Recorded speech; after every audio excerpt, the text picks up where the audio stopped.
Ping, I put one right through his window. It's just a little bitty window anyhow. And a bunch of those little bitty windows like this on the screen door, kind of a porched-in area. So then he called my dad, and I got hell for that. And another time, we were down there in the Nickel Plate Woods messing around, and there was about 5 or 6 of us. We all had BB guns. Well, we went over where these boats were, because that was right along the Black River there. They had fishing boats. This was a commercial fishing boat tied up, and there was one boat that was sunk. And this old commercial fishing boat was sunk, and it was sunk on its side, and you could kind of walk out on it.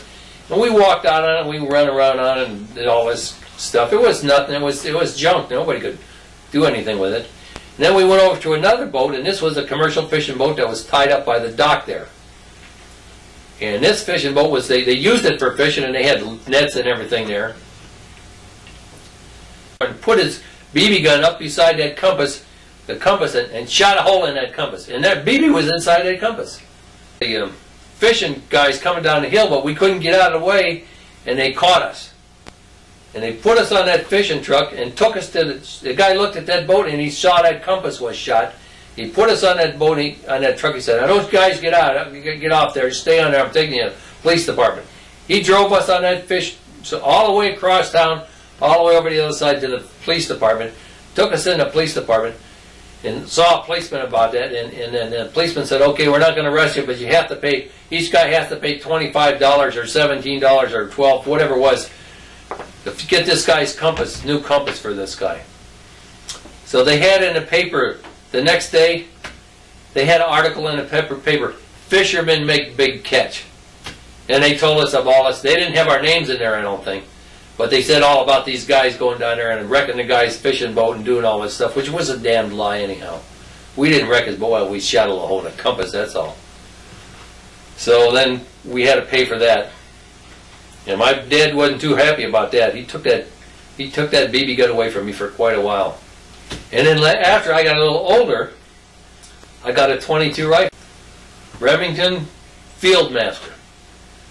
And so after Christmas, Bill come over to my house, and nobody was home. I said, "Boy, I'd like to try this out." He said, "Well, let's take it down to the basement." I said, "Don't you think anyone will hear it?" He said, "No, nobody will hear it down there." He said, "Not that loud." So we went down to the basement, and we were looking for something to shoot at. Well, he said, "Shoot at the door there." I said, "Well, it won't go through there, won't it?" He said, "No, it won't."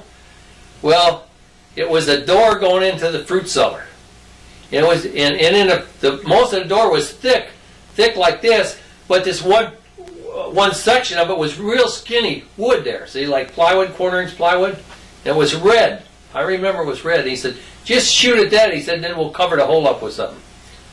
We shot at that. Well, that bullet went right through there and broke 4 or 5 of my mother's peach jars of peaches that she had set up there, canned peaches.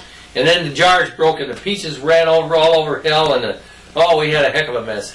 We had to go in there and clean it up as much as we could, and of course we missed some. And then when my mother went in there to get some, she said, "Where did that broken jar come from?" And I said, "I don't know about anything about broken jar." And of course I was lying. And my dad went down there and looked, and he said, "How did that hole get in that door?" I said, "What hole?" He said, "This hole here that was just about big enough to put a pencil. Did that hole right there and put it?" I said, "I don't know." He said, "You do too, no?" He said, "That's a .22 bullet hole, and you've been shooting that damn rifle down here, haven't you?" I said, "Yeah." I said, "Me and Bill tried it out," and I said that I didn't know it was going to go through the door.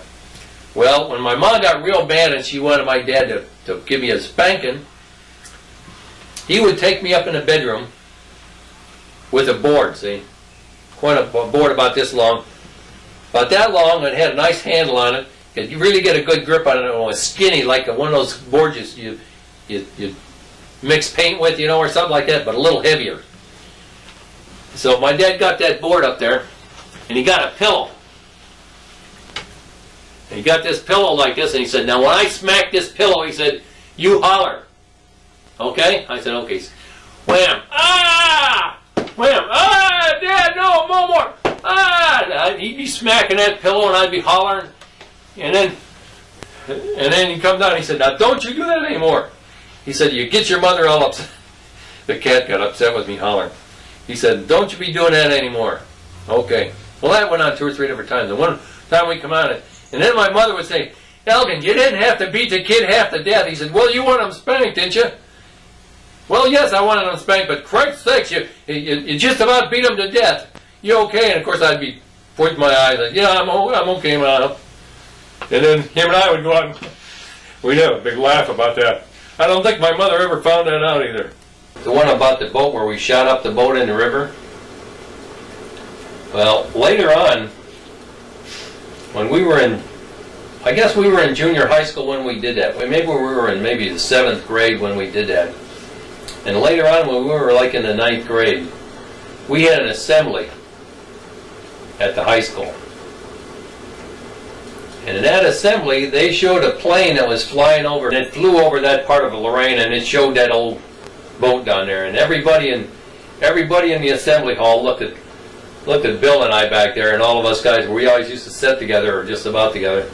Everybody in that assembly hall looked back there, turned around and looked at us when they saw that picture up there. And we went camping down in the Smoky Mountains. Well, my dad had made, on top of this car we had, at that time we had the Dodge. Anyhow, my dad had made a car carrier. Great big old car carrier going on top of this car.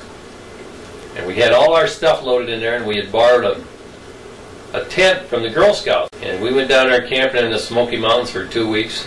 We took a trip on the trail down there. It took 2 weeks. We drove to one place and left the car there. We did have the black Pontiac. We drove to one place and left the car there, and then we got a ride back to the trail where we was going to start on it. And at that time they didn't have all these fancy packs and trail stuff and everything. So my mom had to make all this trail mixed up with nuts and all this kind of stuff. And my dad made wood platforms to hold your pack, pack boards and everything. And boy, that worked out pretty good. Well, we got down there. We camped there for a week or 2, and then we went on the trail for a week.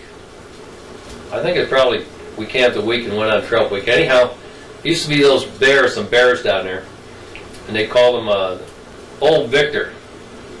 He had a big V on his chest right here. And several nights we would hear these bears when they come into camp, and they would come back to like where the trash cans were. And so they'd knock those trash cans around, try to get the food out of those trash cans.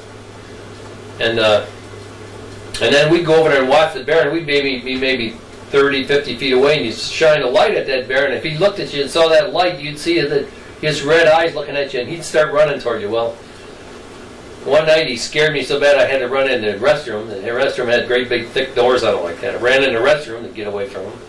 Stayed in there a while. And one time we came back to the campgrounds, and that bear was up on our table, and he had this big pack at a box of Ritz crackers. Big box of Ritz crackers, and was sitting on the table, and that bear took that box like this, up there with Ritz crackers. He just one swoop, he swooped that whole damn box right into his mouth. And he was up there listening, smelling, he had his nose stuck way up in there, he was smelling a greasy dishcloth or something up there, I guess.